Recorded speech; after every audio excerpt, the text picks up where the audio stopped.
جب رزق تنگ ہونے لگے صدقہ دے کے رب سے کاروبار کر لو، صدقے سے تمہارے رزق میں اضافہ ہوگا۔ یہ رب کا وعدہ ہے اور اللہ کے وعدے جھوٹے نہیں ہو سکتے۔ رزق کی برکت کا ایک اور بہت بڑا ذریعہ النکاح ہے۔ فرمایا اگر تم نکاح کرو گے، تم فقیر ہو وہ تمہیں غنی کر دے گا۔ لوگ کہتے ہیں بچہ پیروں پہ کھڑا ہو لے تو پھر نکاح کریں گے، اللہ کہتا ہے تم نکاح کرو ہم پیروں پہ کھڑا کر دیں گے۔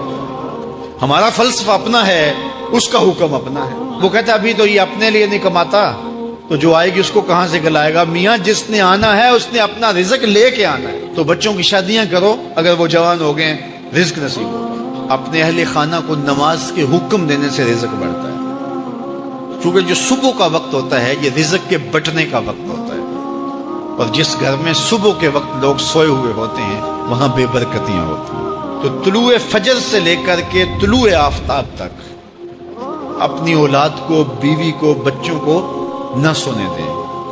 اس وقت رزق بٹنے کے لمحے ہوتے ہیں۔ کثیر دعائیں مانگیں، تلاوت کلام مجید پڑھیں، اور نماز فجر مرد حضرات مسجدوں میں جا کے باجماعت ادا کریں، اور گھروں میں جو ہے وہ بیٹیاں بہنیں مصلی بچھا لیں تو اللہ کی رحمتوں کا نزول ہوگا۔ اب ایک حدیث میں رزق کے اضافے کا ایک اور نسخہ ارشاد کیا گیا۔ میرے حضور نے فرمایا جو شخص یہ چاہتا ہے کہ اس کے رزق میں برکتیں ہو اور اس کی عمر میں اضافہ ہو تو وہ اپنے رشتہ داروں کے ساتھ سلوک اچھا کرے۔ رشتہ داروں کے ساتھ اگر اچھا سلوک کرو گے تو پھر تمہارے رزق میں برکت ہو۔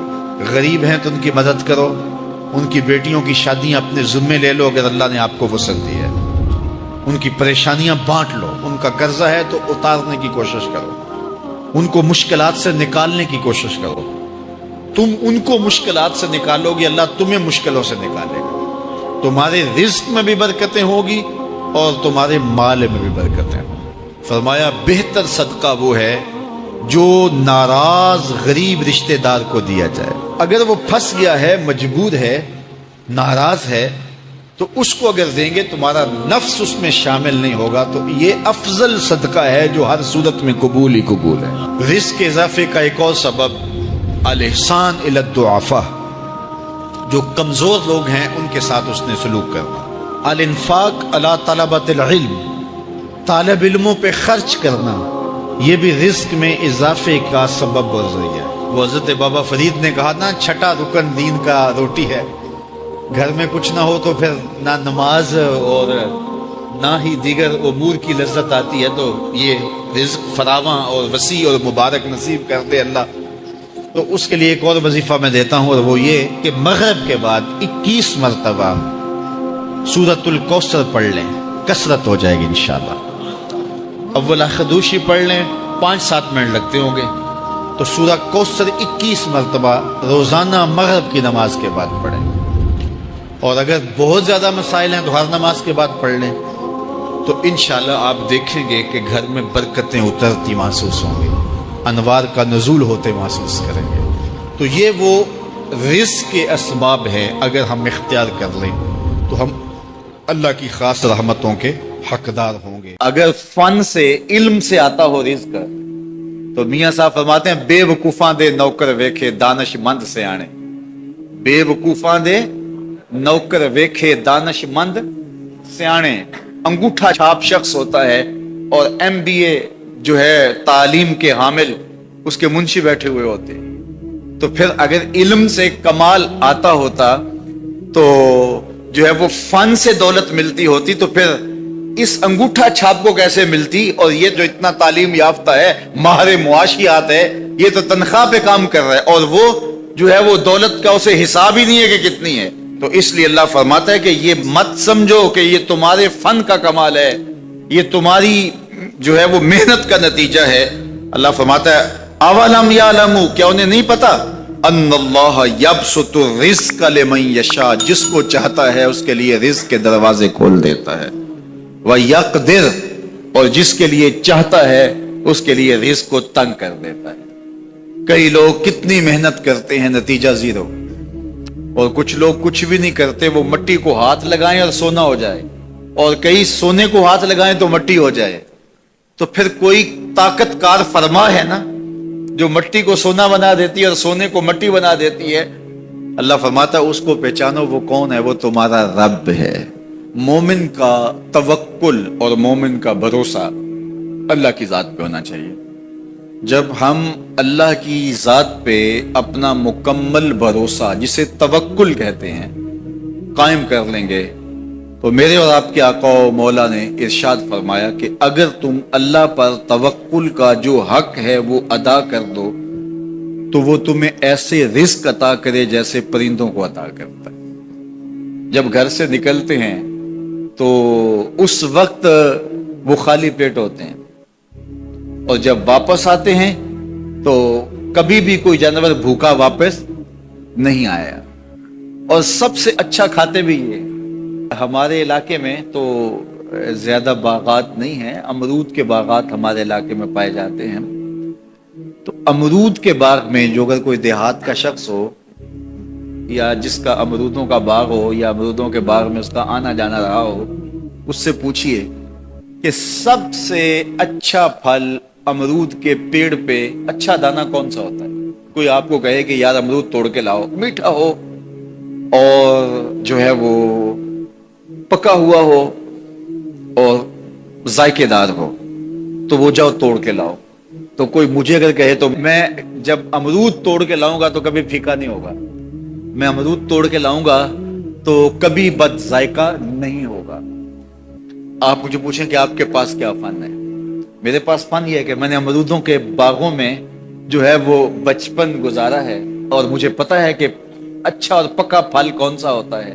لیکن میں آپ کو نشانی بتا دیتا ہوں، اب نئی نسل انہوں نے نہیں دیکھا، آپ باغ میں جائیں اور شاخوں سے لٹکے ہوئے امرود دیکھیں، جس امرود کو طوطے نے کھا کے چھوڑا ہو اس کو آپ توڑ لیں، میٹھا بھی ہوگا، ذائقے دار بھی ہوگا، ایکسپورٹ کوالٹی سے بھی بہتر ہوگا۔ سب سے اچھا پورے پودے سے جو سب سے اچھا ہوگا وہ اس کو چونچ مارتا ہے اور پھر سارا کھاتا بھی نہیں ہے، تھوڑا سا لیا، نخرے والا آگے بڑھ گیا۔ اللہ اکبر۔ تو جو ایکسپورٹ کوالٹی ہوتی ہے اس سے بھی بہتر وہ کھاتا ہے۔ تو یہ اللہ پر توکل کرنے والے ہیں۔ ہمیں تو پتا ہوتا ہے نا ہم نے دکان پہ جانا ہے، ہمیں پتا ہوتا ہے ہم نے فیکٹری کام پہ جانا ہے، ہم نے پتا ہوتا ہے ہم وہ دہاڑی فلاں جگہ کرنے جانا ہے۔ انہوں نے کہیں ان کا کوئی ایسا ٹھیا نہیں ہوتا کہ وہاں جانا ہے۔ بن توکل پنچھی اڑ دے، بن توکل پنچھی اڑ دے، خرچ نہ پلے زیرا ہو، خرچ نہ پلے، کوئی راس المال بھی نہیں ہوتا کہ یہ لگائیں گے پھر اس پہ اتنے پیسے آئیں گے، اصل ہمارے ہوں گے، اتنا نفع ہوگا، ایسا نہیں ہے۔ گھر سے نکلتے ہیں تو خالی پیٹ ہوتے ہیں اور جب واپس آتے ہیں تو پیٹ بھرے ہوئے ہوتے ہیں۔ میرے اور آپ کے آقا و مولا نے کہا، مجھے پورا یقین ہے اس پہ، اور آپ کو بھی پورا یقین ہونا چاہیے، انشاءاللہ ہوگا، کہ میرے حضور نے فرمایا کہ اللہ پر جو توکل ہے وہ حق ادا کرو، پھر وہ تمہیں ایسے رزق دے گا جیسے پرندوں کو دیتا ہے، تمہیں پرندوں کو دیتا ہے، ایکسپورٹ کوالٹی۔ من کان للہ کان اللہ لہ، فرمایا تم اس کے ہو جاؤ وہ تمہارا ہو جائے گا۔ اللہ نے تمہیں پیسے دیے ہیں، نئی گاڑی تم نے خریدی ہے، چھوٹے بچے کا جوتا کیوں باندھ دیا آگے تم نے؟ جوتا باندھنے سے اگر یہ ایکسیڈنٹ سے، حادثے سے گاڑی بچ سکتی ہوتی ہے تو پھر پاکستان کے جتنے پی آئی اے کے جہاز ہیں سب پر باندھ دینا چاہیے، سب پہ جوتے لٹکے ہوئے۔ عجیب تم نے فلسفہ تراشا، کسی نے جو ہے وہ کالی رنگ کی پٹی باندھ دی نیچے، اس سے اس کو نظر نہیں لگے گی۔ گھوڑے کے پاؤں کے نیچے جو کھری لگی ہوئی ہوتی ہے، کچھ لوگوں نے اپنے گھروں میں وہ باندھی ہوئی ہوتی ہے کہ اس سے ہمارے گھر کے اندر کوئی مصیبت نہیں آئے گی، کوئی تکلیف نہیں آئے گی۔ کسی نے ہنڈیا اپنے گھر کے اوپر الٹی رکھی ہوئی ہوتی ہے، یہ ہنڈیا بچا لے گی، اور میاں ہنڈیا کیا بچائے گی تجھے؟ اللہ کے قہر سے کچھ نہیں بچا سکتا۔ جب تمہارے اوپر کوئی مصیبت نازل ہونی ہے تو کچھ نہیں بچا سکتا۔ اگر بچنا چاہتے ہو تو پھر اللہ سے استغفار کرو، اللہ تعالیٰ کی تسبیح کرو، اللہ کی تحلیل کرو، میرے حضور پہ درود پڑھو، پھر دیکھنا کہ مصیبتیں ٹلتی ہیں یا نہیں ٹلتی۔ تو یہ خام خواہ کے رکیے، اور یہ عامل لوگ جو ہیں ان کا تو کام ہی یہی ہے، ان کا کام چلتا ہے لوگ ذوف الاعتقادی میں مبتلا رہے ہیں، اور یہ کہہ دیتے ہیں کہ آپ کے خاندان میں ایک منحوس عورت ہے، یہ اس کا کیا ہوا ہے، تو کوئی نہ کوئی منحوس تو پہلے ہی انہوں نے طے کر رکھی ہوتی ہے، فوراً ذہن وہاں جا کلک ہو جاتا ہے۔ اس کا نون سے نام شروع ہوتا ہے، اس کا کاف سے نام شروع ہوتا ہے، اس کا جیم سے نام شروع ہوتا ہے، تو پورے خاندان میں کسی کا نام کاف، نون یا جیم سے تو شروع ہوتا ہی ہوگا، یا دوستوں میں، تو فوراً ذہن جو ہے ادھر منتقل ہو گیا۔ اب یہ بابا جی نے بتا دیا ہے، ہاں ہاں ہاں اس نے یہ بات کی تھی، کچھ باتیں یاد آنے لگی، اس کاف سے شروع ہونے والے نام کے ساتھ نفرت پیدا ہو گئی۔ اس بابے نے نفرت کا کاروبار کیا، اس نے تو 100 روپے 200 روپے لے لیے، لیکن دو انسانوں کے اندر نفرت ڈال دی۔ اس کا گریبان کل قیامت کے دن پکڑا جائے گا۔ ان ملنگوں کے پاس، ان ذوف الاعتقادی کو پھیلانے والوں کے پاس کبھی نہ جاؤ۔ تمہیں مصیبت پڑی ہے، تمہیں لگ رہا ہے کہ شاید میرے اوپر جادو ہے، تو پڑھو نا سورہ بقرہ، جادو جڑ سے اکھڑ جائے گا۔ 40 دن اپنے گھر میں سورہ بقرہ پڑھو، برکت ہوگی۔ کہتے ہیں مولوی صاحب 40 دن تو نہیں پڑھی جا سکتی، 2.5 پارے، ہمیں کوئی تعویذ ہی کرتے ہیں۔ ہم شارٹ کٹ چاہتے ہیں نا، روزانہ صبح 2.5 پارے سورہ بقرہ پڑھے، یہ تو ہم سے نہیں پڑھی جائے گی، تو آپ کوئی تعویذ ہی لکھ لیں۔ کاروبار میں برکت نہیں، میں کہتا ہوں پڑھو نا سورہ واقعہ، 3 رکوع ہیں، برکت ہوگی۔ ہم کہتے ہیں ہمیں تعویذ ملنا چاہیے، بس وہ ہم گلے میں رکھ دیں، بٹوے میں رکھ لیں، پرس میں رکھ لیں، اور ہمارا کام ہو جائے، ہمیں کچھ بھی نہ پڑھنا پڑے، ہمیں وضو تک نہ کرنا پڑے، نماز نہ پڑھنی پڑے، اور برکت ہو جائے۔ ایسے برکت تو نہیں آتی۔ اس لیے چھوڑو ان کی جان، آؤ قرآن مجید پہ آؤ، آؤ سجدوں پہ آؤ، آؤ دعاؤں پہ آؤ۔ سحری کے وقت اس کی رحمتیں آواز دے رہی ہوتی ہیں، حل من مسترزقن، ہے کوئی رزق مانگنے والا؟ اور تم اس وقت سوئے ہوئے ہو، سارے دن ٹھوکریں کھاتے ہو۔ آؤ نا اس وقت جھولی پھیلا کے، ہاتھ پھیلا کے کہو مالک تو جھولیاں بھر دے۔ تو پھر دیکھنا، میرا بیٹا سالم مشرکین کی قید میں ہے اور میں فاقوں کی حالت میں ہوں، تو فرمایا آل محمد کے پاس ایک سیر جو ہیں، بس اس کے علاوہ ہمارے پاس بھی کھانے کے لیے دنیاوی اسباب نہیں ہیں۔ کہا صبر کرو اور اللہ سے ڈرو، اور لا حول ولا قوت الا باللہ کثرت کے ساتھ پڑھو۔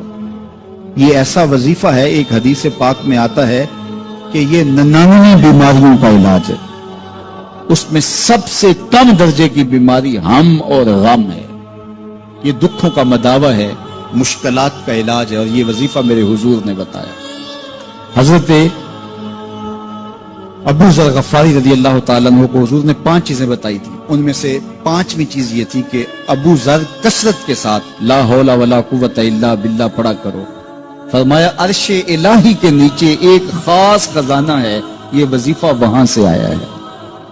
یہ زندگی میں معمول بنا لو، جب پھنس جاؤ، مشکلات میں آ جاؤ، تو لا حول ولا قوت الا باللہ پڑھو، اللہ راستے کھولے گا۔ تو حضور نے 3 چیزیں فرمائی، اللہ سے ڈرو، صبر کرو، اور کثرت کے ساتھ لا حول ولا قوت الا باللہ پڑھو۔ وہ فرماتے ہیں کہ میں یہ عمل شروع کیا، ابھی گھر میں بیٹھا ہی تھا کہ دروازے پہ دستک ہوئی، تو میں اٹھا کہ دروازہ کھولوں دیکھوں کہ کون ہے، تو دروازہ کھولا، دیکھا میرا بیٹا کھڑا ہے اور اس کے پیچھے 100 اونٹ کھڑے ہیں۔ تو میں نے کہا کہ تم اور یہ اونٹ؟ کہا مجھے موقع لگ گیا، میں ان کی قید سے بھاگ آیا۔ وَيَرْزُقْهُ مِنْ حَيْثُ لَا يَحْتَسِبُ، وہ تمہیں وہاں سے رزق دے گا جہاں سے تمہیں گمان بھی نہیں۔ اس کے ہو کے تو دیکھو، اللہ اکبر، اللہ کے ہو جاؤ تو پھر وہ تمہاری ضرورتوں کا کفیل ہو جائے۔ فرمایا حضرت عبداللہ ابن مسعود رضی اللہ تعالیٰ عنہ نے کہ کسی شخص کو فقر و فاقہ آ جائے تو وہ لوگوں کو بتائے کہ میں آج کل بڑے مشکل حالات میں ہوں، ہر وقت لوگوں کو بتاتا رہے، تو اس کی مشکل بڑھے گی، اس کی مشکلیں آسان نہیں ہوں گی اس طرح۔ اور اگر وہ اپنی اس مشکل کو کسی سے شیئر نہ کرے بلکہ مصلی بچھا کے اپنے رب سے کہے کہ مالک فقر و فاقہ آ گیا ہے اور اس کا علاج تیرے پاس ہے، اس مرض کا مداوع تیرے پاس ہے۔ حضرت عبداللہ ابن مسعود فرماتے ہیں کہ رسول کریم نے فرمایا جلد یا بدیر اللہ اس کو مالا مال فرما دے۔ یہ بھی کبھی کر کے دیکھو، مشکل آ جائے، فاقہ آ جائے۔ اور قرآن مجید کا دل سورہ یاسین ہے، جس نے 1 مرتبہ سورہ یاسین کی تلاوت کی، اللہ 10 مرتبہ قرآن پڑھنے کا ثواب عطا کرے۔ اور کتنا بڑا اجر ہے، آپ 1 سال میں بھی شاید 10 قرآن مجید نہ ختم کر سکے، اور سورہ یاسین پڑھیں تو 10 مرتبہ قرآن مجید پڑھنے کا ثواب نصیب ہوگا۔ تو اپنی صبح کا آغاز سورہ یاسین سے کیا کریں، نماز فجر کے بعد اشراق تک سورہ یاسین پڑھ لیا کریں۔ سورہ یاسین اگر آپ پڑھ کے اپنے دن کا آغاز کرتے ہیں، آپ کا سارا دن خیر سے گزرے گا۔ اس دن اگر کاروبار کریں گے تو برکت ہوگی، اس دن بہت ساری بیماریوں سے، آفات و بلیات ارضیہ اور سماویہ سے بچے رہیں گے، لوگوں کے شر سے، حادثات سے محفوظ رہیں گے۔ میرے حضور نے ارشاد فرمایا، قرآن مجید میں ایک سورت ہے جس کی 30 آیات ہیں، اگر کوئی شخص اس کی تلاوت کرتا ہے تو وہ سورت پڑھنے والے کی شفاعت کرتی ہے، اور اتنی بار شفاعت کرتی ہے کہ اس کو بخشوا کے چھوڑتی ہے۔ وہ سورت کون سی ہے؟ وہی تبارک الذی بیدہ الملک، یہ سورۃ الملک ہے، 30 آیتیں ہیں۔ جو شخص اس کی تلاوت کرے، یہ اتنی بار سفارش اللہ کی بارگاہ میں کرتی ہے کہ اپنے پڑھنے والے کو بخشوا کے چھوڑتی ہے۔ تو اپنے دن کا آغاز سورہ یاسین سے کریں اور اپنی شب کا آغاز سورہ ملک سے کریں۔ سونے سے پہلے سورہ ملک کی تلاوت ضرور کر لیں، انشاءاللہ اس سے رات برکت سے گزرے گی۔ جس نے ایک دن میں 100 مرتبہ سبحان اللہ و بحمدہ پڑھا، کتنی مرتبہ؟ 100 مرتبہ کیا پڑھا؟ سبحان اللہ و بحمدہ، فرمایا کہ اس کے گناہ سمندر کی جھاگ کے برابر بھی ہوں تو اللہ معاف فرما دے گا۔ تو یہ اپنے وظائف میں شامل کر لیجئے، سبحان اللہ و بحمدہ۔ اور حدیث بخاری ہے کہ 2 کلمے ایسے ہیں جو اللہ کو محبوب ہیں اور زبان پر مشکل نہیں، زبان پر بڑے آسان ہیں، اور جب میزان پہ رکھے جائیں گے تو پلڑے کو جھکا دیں گے، بڑے بھاری ہیں میزان پہ۔ وہ 2 کلمے یہی ہیں، سبحان اللہ و بحمدہ، سبحان اللہ العظیم۔ تو اگر اس کو 100 مرتبہ روزانہ پڑھے تو سمندر کی جھاگ کے برابر بھی گناہ ہو تو اللہ معاف فرما دیتا ہے۔ اللہ فرماتا ہے ما یفعل اللہ بعذابکم، وہ تمہیں عذاب دے کے کیا کرے گا؟ ذرا لہجہ دیکھیے، ذرا انداز، ما یفعل اللہ بعذابکم، وہ تمہیں عذاب دے کے کیا کرے گا؟ تم اس کی مخلوق ہو، اپنے دستے قدرت سے اس نے تمہیں بنایا ہے، تو وہ تمہیں عذاب دے کے کیا کرے گا؟ اس کی ضرورت نہیں ہے کہ تمہیں عذاب دے، نہ اس کی چاہت ہے کہ تمہیں عذاب دے، کوئی خود چھلانگے لگائے تو اس کی مرضی۔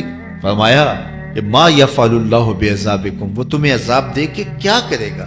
ان شکرتم وآمنتم، اگر تم شکر ادا کرو اور ایمان لاؤ تو وہ تو قدردان ہے جو کوئی اس کا شکر کرتا ہے اور جو اس پر ایمان لاتا ہے۔ تو اللہ اس کے لیے عذاب نہیں رکھا، اس کے لیے رحمتیں رکھی ہوئی ہیں۔ تمہیں دست قدرت سے بنایا ہے اور وہ تمہیں خوش دیکھنا چاہتا ہے، تمہیں خوشحال دیکھنا چاہتا ہے، تمہیں سرشار دیکھنا چاہتا ہے، تمہیں نہال دیکھنا چاہتا ہے، تمہاری زندگی کو خوشگوار دیکھنا چاہتا ہے۔ تم نے اپنے آپ کو خود اپنے اعمال کی وجہ سے مصیبتوں میں ڈالا ہے، تو کہا شکر کرنے کی عادت ڈال لو، دیکھنا پھر اللہ تعالیٰ جل شانہ کی رحمتیں تمہارے اوپر کس طرح اترتی ہیں، اس کی نوازشیں تمہارے اوپر کیسے برستی ہیں۔ توکل اگر ہم سیکھ جائیں تو توکل ایک ایسی دولت ہے کہ جو خوشحال زندگی کی ضمانت بنتی۔ جب ہم اللہ پر توکل نہیں کرتے اور ہم سمجھتے ہیں یہ سب کچھ ہماری محنت کا نتیجہ ہی ہوگا، اور نتیجہ جب نہیں آتا تو پھر ہم بے چین مضطرب ہو جاتے ہیں، اور جب ہم اس پہ توکل کر لیں تو پھر ہمارا صرف اتنا ہی کام ہے کہ میاں ہم یہ کام کر رہے ہیں، بس یہ حکم، ہم بیج بو رہے ہیں، بس یہ حکم ہے اور بو رہے ہیں، باقی اس پہ بھروسہ ہے، یہ کام اس کا ہے کہ اس نے اس کو اگانا ہے، اس کے اوپر پھل لگانے ہیں۔ تو جب اس پہ توکل ہو جائے تو بندہ سوکھا رہتا ہے، ورنہ بندہ مشکل میں مبتلا ہو جاتا ہے۔ بسا اوقات ایسا ہوتا ہے کہ بندہ ایک منصوبہ تیار کرتا ہے، اس کا عملی نتیجہ اس کو سامنے نظر آ رہا ہوتا ہے، لیکن نتیجہ بالکل الٹ جاتا ہے۔ سید علی المرتضیٰ فرماتے ہیں میں نے اپنے ارادوں کی شکست سے ہی اپنے رب کو پہچانا ہے، کہ میں ایک منصوبہ تراشتا ہوں کہ یہ اور یوں ہوگا اور وہ ہونا چاہیے، لیکن نتیجہ وہ نہیں آتا، تو کوئی طاقت ہے اس کا جو نتیجہ بدل دیتی ہے۔ تو بندہ اس طاقت پہ یقین کرتے، اس پہ توکل کر کے جو ہے وہ اس پہ بھروسہ کر لے تو زندگی سوکھی ہو جاتی ہے۔ مغرب میں جو اللہ پر یقین نہیں رکھتے وہ خودکشی کر لیتے ہیں کہ یہ کیوں ہو گیا، ایسا نہیں ہونا چاہیے تھا، لیکن ہم خودکشی اس لیے نہیں کرتے، ہم کہتے ہیں میرا رب جس طرح چاہے اس طرح ہی ہوتا ہے، جو اس نے طے کیا ہوا ہے وہ کر کے رہتا ہے۔ اس لیے تم اس پہ توکل کر لو اور اس پہ بھروسہ کرو۔ حضور علیہ الصلوۃ والسلام نے فرمایا لو انکم توکلون علی اللہ حق توکلہ، اللہ پر توکل کرنے کا جو حق ہے اگر تم وہ ادا کر دے تو فرمایا اللہ تمہیں ایسے رزق عطا کرے جیسے پرندوں کو عطا کرے۔ ہمارا تو کاروبار ہے، یہ فیکٹری ہے، یہ دکان ہے، یہ ہماری نوکری ہے، ہم نے یہاں سے کمائی کرنی ہے. پرندوں کا کوئی کاروبار نہیں ہوتا, کوئی نوکری نہیں ہوتی, کوئی ٹھیا, کوئی اڈا نہیں ہوتا جہاں جا کے انہوں نے رزق کے لیے کوئی آغاز کرنا ہوتا ہے. بلکہ حضور نے فرمایا تغدو خماسا وتروح بطانا, جب وہ صبح گھر سے نکلتے ہیں تو خالی پیٹ نکلتے ہیں اور انہیں کوئی اپنی منزل کا تعین نہیں ہوتا, جدھر خیال آیا اڑ گئے ادھر. لیکن کبھی ایسا نہیں ہوا کہ شام کو خالی پیٹ واپس آئے ہیں. کہا وہ پیٹ بھر کے آتے ہیں. باہو بولے بن توکل پنچھی اڑ دے, خرچ نہ پلے زیرا ہو. جب گھر سے اڑتے ہیں تو ان کے پلے نہ کوئی خرچ ہوتا ہے, نہ راس المال ہوتا ہے, نہ کوئی اوزار ہوتے ہیں, نہ کوئی ہتھیار ہوتے ہیں, کچھ بھی نہیں ہوتا, یوں ہی گھر سے نکلتے ہیں, کبھی بھی خالی پیٹ نہیں آئے. فرمایا اگر اللہ پہ پرندے توکل کر لیں تو اللہ اسے بھی عطا کرتا ہے, تم توکل کرو گے تو تمہیں عطا نہیں کرے گا. اور یہ بات پکی ہے کہ آپ جب راہ خدا میں دیتے ہیں تو آپ کے رزق میں, مال میں کبھی کمی نہیں آتی. اللہ کے محبوب نے 3 چیزیں قسم کر کے کہی. حضور نے کچھ چیزیں ارشاد فرمائی تو ان میں سے 3 چیزوں کے بارے میں فرمایا کہ یہ تو میں اللہ کی قسم کر کے تمہیں کہتا ہوں. اور ان میں سے ایک شے یہ کہ ما نقص مال عبد من صدقہ. فرمایا میں اللہ کی قسم اٹھا کے کہتا ہوں کہ صدقے سے مال کم نہیں ہوتا. تمہارا کیلکولیٹر حساب یہی بتاتا ہے کہ جو ہے وہ کم ہو گئے, 100 میں سے 10 دے دیے تو باقی 90 رہ گئے. آپ کا اکاؤنٹنٹ بھی آپ کو یہ بتاتا ہے کہ اتنے لاکھ میں سے اتنے ہزار دے دیے, باقی اتنے رہ گئے. لیکن میرے حضور نے کہا میں اللہ کی قسم اٹھاتا ہوں کہ صدقے سے مال کم نہیں ہوتا. دوسری بات فرمائی کہ جو شخص مانگنا شروع کر دیتا ہے, سوال کا دروازہ کھول دیتا ہے, اس کی کمی پوری نہیں ہوتی. یہ بھی میں اللہ کی قسم اٹھاتا ہوں. اور تیسری بات میرے حضور نے قسم فرما کے یہ کہی کہ جو شخص کسی کو معاف کر دیتا ہے, کسی نے کوئی زیادتی کی وہ معاف کر دیتا ہے, تو حضور فرماتے ہیں میں اللہ کی قسم اٹھا کے کہتا ہوں اس کی عزت میں فرق نہیں آئے گا. تو یہ 3 چیزیں حضور نے قسم کر کے فرمائی. تو اس لیے ہم اپنے ہمسایوں کو دیکھیں, ان کی ضروریات کا خیال رکھیں. تو حضور کی سیرت کا یہ عنوان جو حضرت خدیجہ الکبریٰ سے بہتر کون جانتا تھا, اپنا سارا مال انہوں نے حضور کو پیش کر دیا جب نکاح ہوا حضور سے کہ حضور اب یہ میرا نہیں یہ آپ کا ہے. اور وہ سارا مال حضور نے لوگوں میں بانٹ دیا, ضرورت مندوں کی کفالت کرتے رہے. تو کہا وَتَحْمِلُ الْكَلَّةَ, آپ لاچاروں کا بوجھ اٹھاتے ہیں, وَتَقْسِبُ الْمَعْدُومَ, اور جن کا کوئی نہیں ہے آپ ان کے کفیل بن جاتے ہیں اور آپ کمائی کر کے ان کے گھر کی ضروریات کو پورا کرتے ہیں. وَتَقْرِي الضَّيْفَ, اور آپ کی یہ خوبی ہے کہ آپ مہمان نواز ہیں. مہمان نوازی آپ کا شعار ہے, آپ کا طرز زندگی ہے. اور مہمان کو جو کھلایا جاتا ہے اس کا حساب بھی نہیں ہوتا, اور مہمان کے ساتھ جو بیٹھ کے کھایا جاتا ہے اس کا بھی حساب نہیں ہوتا. اور مہمان اپنا رزق خود لے کے آتا ہے اور برکت چھوڑ کے جاتا ہے. تو مہمان کو کبھی بھی بوجھ نہیں سمجھنا چاہیے. تو کہا کہ اور تیسری اور آخری بات فرمائی وَتَعِينُ عَلَى نَوَائِبِ الْحَقِّ, جو لوگ مشکلات میں پھنسے ہوتے ہیں, مصیبت میں پھنس جاتے ہیں, مسائل میں گھر جاتے ہیں, آپ ان کی مدد کرتے ہیں. ابھی حضور اعلان نبوت نہیں کیا, ابھی پہلی وحی نازل ہوئی ہے, تو حضور کی ماضی کی سیرت کو حضرت خدیجہ الکبریٰ لوگوں کے سامنے رکھیں. آپ اس سے بھی پیچھے چلے جائیے.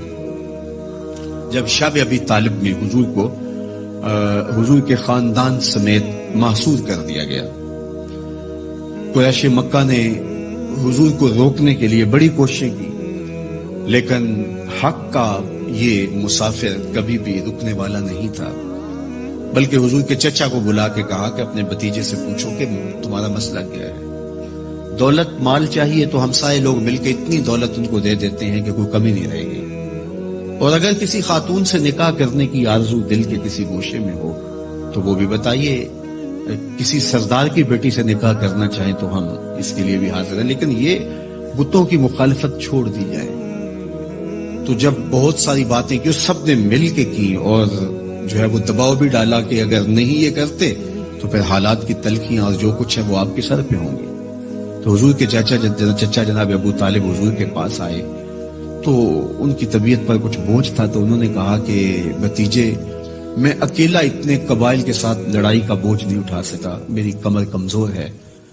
تو حضور علیہ الصلوۃ والسلام کی خدمت میں انہوں نے کہا کہ وہ تو اس طرح کی باتیں کر رہے ہیں. تو آقا کریم نے جو جواب دیا وہ سنیے. آپ نے فرمایا یا امی لو وضع الشمس فی یمینی والقمر علی یساری، اگر وہ سورج میرے دائیں ہاتھ میں رکھ دیں اور چاند کو لا کے میرے بائیں ہاتھ میں رکھ دیں اور دنیا بھر کے خزانے میرے قدموں میں ڈھیر کر دیں، میں کبھی بھی حق کو باطل اور باطل کو حق نہیں کہہ سکتا۔ یہ وہ چیز ہے جہاں پر ہمیں کھڑا ہونا چاہیے۔ یہ رشوت کیا ہوتی ہے؟ ہم اداروں میں افسر بن کے بیٹھتے ہیں اور ہم کسی ذمہ دار منصب پہ بیٹھتے ہیں تو ہمیں چند ٹگوں سے کوئی خرید لیتا ہے، ہمارا ضمیر پھر کہاں ہوتا ہے؟ کائنات کی نعمتیں اس کو پیشکش کی جا رہی ہیں جو پیدا ہوا تو باپ کا سایہ سر پہ نہیں ہے، 6 سال کی عمر ہے تو ماں انتقال کر گئی ہے، یہ حالت ہے۔ لیکن کہا جا رہا ہے کہ جناب آپ کو جو چاہیے ہم فراہم کرتے ہیں، لیکن کہا لو وضع الشمس فی یمینی، اگر وہ سورج کو میرے دائیں ہاتھ میں رکھ دیں اور چاند کو میرے بائیں ہاتھ میں رکھ دیں اور میرے پاؤں میں کائنات کے خزانے لا کے دولت قارون بھی رکھ دیں، لیکن میں پھر بھی حق کو حق کہوں گا، باطل کو باطل کہوں گا، تو میں چند ٹگوں پہ اپنے ضمیر کا سودا کیسے کر سکتا ہوں اگر میں رسول اللہ کو مانتا ہوں، اگر میں حضور علیہ الصلوۃ والسلام کا فالوور ہوں، اگر میں ان کا امتی ہوں، ان کا غلام ہوں، ان کا عاشق ہوں، تو پھر میں کیوں اپنے ملک کو بیچوں، میں کیوں عدل کو بیچوں، میں کیوں انصاف کو بیچوں، میں کیوں اپنے منصب کو بیچوں، میں کیوں لوگوں کے حق غصب کروں، لوگوں پر زیادتیاں کروں، میں دیوار رکھتے ہوئے ہمسائے کے 2 انچ دبانے کے لیے اپنے ضمیر کا سودا کر لوں، میز کے اوپر سے رشوت پکڑوں یا نیچے سے پکڑوں، فرق نہیں پڑتا اس سے، میں اپنے ضمیر کا سودا کیا ہے اور برسرے بازار کیا ہے اور بہت سستا بیچا ہے میں نے اپنے آپ کو۔ وہ کیا کسی نے کہا تھا کہ ہر دو عالم قیمت خود گفتائی، نرخ بالا کن کہ ارزانی ہنوز، 2 جہاں کو تو نے اپنی قیمت بتایا ہے، اپنا نرخ بتایا ہے کہ 2 جہاں میری قیمت لگتی ہے، کہا قیمت بڑا ابھی سستا بک رہا ہے، یہ ساری کائنات تیری قیمت لگا دی جائے لیکن تیری قیمت پھر بھی نہیں ہے اور تو سستا بک رہا ہے، نرخ بالا کن کے ارزانی ہنوز، تیری قیمت جو ہے وہ یہ 2 جہاں نہیں ہے، تیری قیمت صرف تیرے رب کی رضا ہے۔ تو کہا کہ میں کبھی بھی، تو یہ حضور علیہ الصلوۃ والسلام کی زندگی تھی۔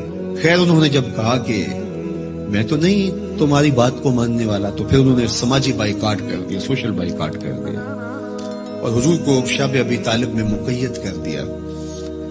تو حضور کے چچا نے اس وقت ایک قصیدہ لکھا حضور کے نام، چونکہ یہ پانی نہیں پہنچنے دیتے تھے، غلہ نہیں پہنچنے دیتے، کوئی باہر سے بھی آتا تاجر تو اس کا غلہ خود خرید لیتے کہ کہیں وہ بنو ہاشم کے پاس نہ چلا جائے، اور وہ خرید کے اپنی زندگی اور موت کے درمیان جو ٹوٹتا ہوا رشتہ ہے جو ہے وہ اس کو کہیں بچا نہ پائیں۔ تو حضور کے چچا نے ایک ماضی کا واقعہ قریش کو یاد دلایا اس قصیدے میں۔ ہوا اس طرح کہ حضور کی عمر تھی کوئی 9 سال یا 8 سال کہ مکے میں قحط پڑ گیا، تو حضور کے چچا کے پاس لوگ آئے کہ قحط پڑ گیا ہے اور آپ اولاد اسماعیل سے ہیں، تو اللہ کی بارگاہ میں دعا کیجئے کوئی بارش کے آثار پیدا ہوں اور کوئی سبزہ پیدا ہو۔